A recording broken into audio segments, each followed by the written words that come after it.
ओम तत्सत ब्रह्माणे नमः।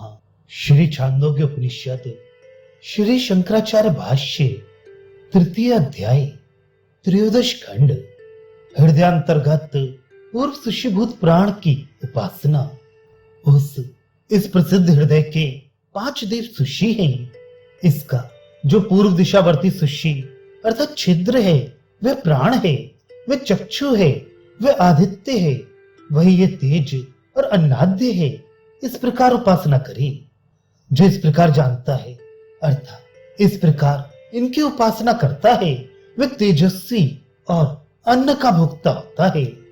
इस तस्य हवा इत्यादि खंड द्वारा गायत्री संगत ब्रह्म की उपासना के अंग रूप से द्वारपाल आदि गुणों का विधान करने के लिए ये उत्तर ग्रंथ आरंभ किया जाता है। क्योंकि जिस प्रकार लोक में राजा के द्वारपाल उपासना से भेंट आदि देकर अपने अधीन कर लिए जाने पर राजा से भेंट करने में उपयोगी होते हैं, उसी प्रकार यहाँ भी इन उपासनांगों का उपयोग होता है। तस्य अर्थात उस प्रकृत हृदय के इतस्य जिसका अव्यवहित पूर्व में ही वर्णन किया गया है। 5 संख्या वाले देव सुषि देवताओं के सुषि अर्थात स्वर्गलोक की प्राप्ति के द्वारभूत 5 छिद्र हैं। वे प्राण और आदित्य आदि देवताओं से सुरक्षित हैं, इसलिए देव सुषि कहलाते हैं। स्वर्गलोक के भवन रूप इस हृदय का जो प्राण सुषि है, पूर्वाभिमुख हृदय का जो पूर्व दिशावर्ती छिद्र यानी द्वार है, वह प्राण है जो उस हृदय में ही स्थित है और उसी के द्वारा संचार करता है। वह वायु विशेष प्राक अनिति इस व्युत्पत्ति के अनुसार प्राण कहलाता है।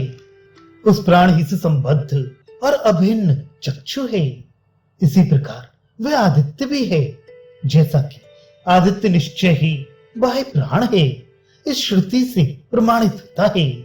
वह चक्षु और रूप के प्रतिष्ठा क्रम से हृदय में स्थित है। वह आदित्य किसमें स्थित है? चक्षु में इत्यादि वास्तनी श्रुति में कहा है।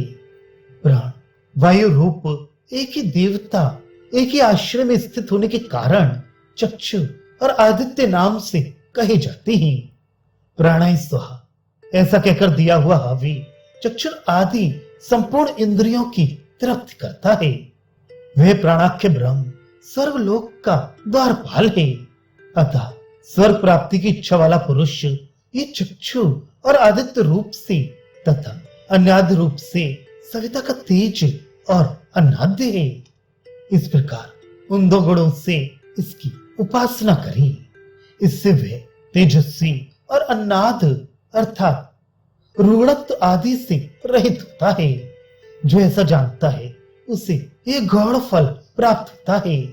किंतु मुख्य फल तो यही है कि उपासना द्वारा अपने अधीन किया हुआ वह द्वारपाल स्वर्गलोक प्राप्ति का कारण होता है।